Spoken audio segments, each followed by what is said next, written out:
Welcome back, you're watching Morning Live. It resonates most within a South African context with its themes of racism, jealousy, passion, obsession and betrayal. That's award-winning duo Fred Abrahamse and Marcel Meyer's Othello, which will be staged at one of Cape Town's most iconic and best-loved theatres in January. For 60 years since its inception in 1956, an annual Shakespeare play has been staged under the stars at the Maynardville Open-Air Theatre, which is now regarded as one of the most beautiful open-air theatres in the world. To tell us more, we are joined from our Sea Point studios by the director, Fred Abrahamse. Fred, thank you very much for joining us. Morning, thanks for having me. Fred, I know this is absolutely impossible, but there is somewhere someone who doesn't know the story of Othello and why you were attracted to it. Share some insight with us. It's a phenomenon. It's one of Shakespeare's great plays. Obviously, Othello, being a man of colour, is the odd one out, the different, the other. But the Venetians need him. They need him to protect Venice from the Turks, believe it or not. And so he is made a general and in charge of protecting Venice. And he has a beautiful young wife called Desdemona. He appoints Michael Cassio as his lieutenant and not Iago. And that's where the whole thing starts, the jealousy that Iago has, for instance, and how Iago basically manipulates the entire situation, gets Othello into a rage, believing that Desdemona is having an affair, and Othello then tragically kills her. I think quite relevant in terms of the recent goings on in South Africa, a crime of passion, jealousy, and ultimately killing the person he loves. It ticks all the right boxes, but why are you and Marcel so attracted to this production?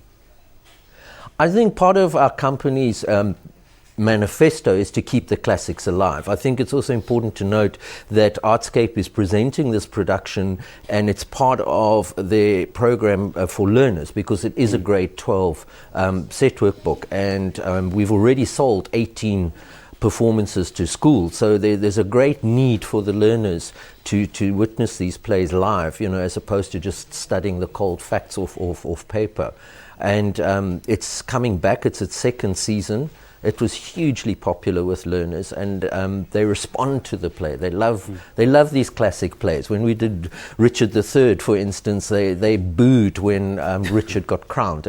Some of the kids were toy-toying, going, "Power corrupts, power corrupts." So the kids totally respond to these plays. It's also across the globe. In 2016, it's the 400th year celebration of the death of Shakespeare. So plays are being done across the globe, but it's primarily to keep these plays alive and also to expose young South African audiences to great literature and to something that they're studying, and that's mainly the reason that we choose particular classic plays, is because the learners are studying them.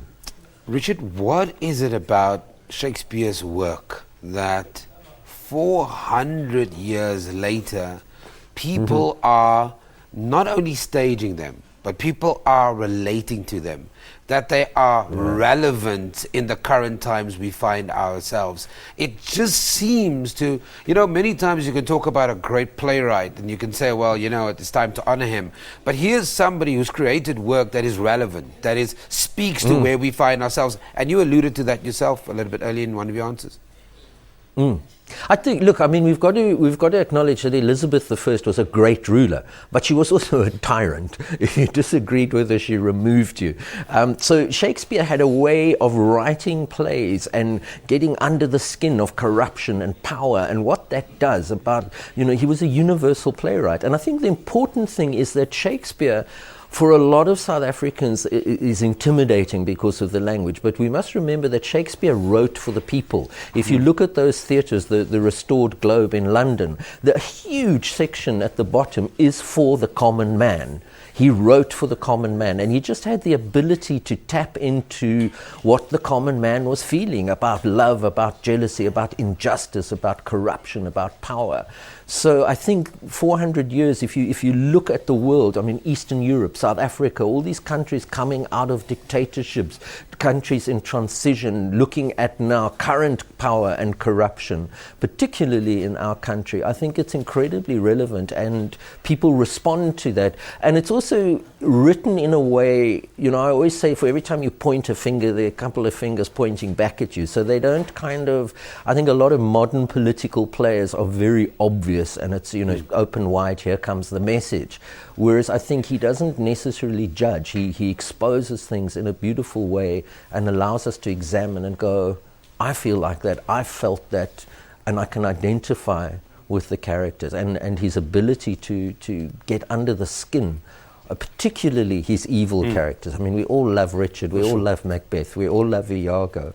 They're villains. And I mean, I suppose in a way they were Elizabethan thrillers. I mean, they were the soapies of the day. The common man flocked to the theatre. You know, so I think that's why we relate to them so well today.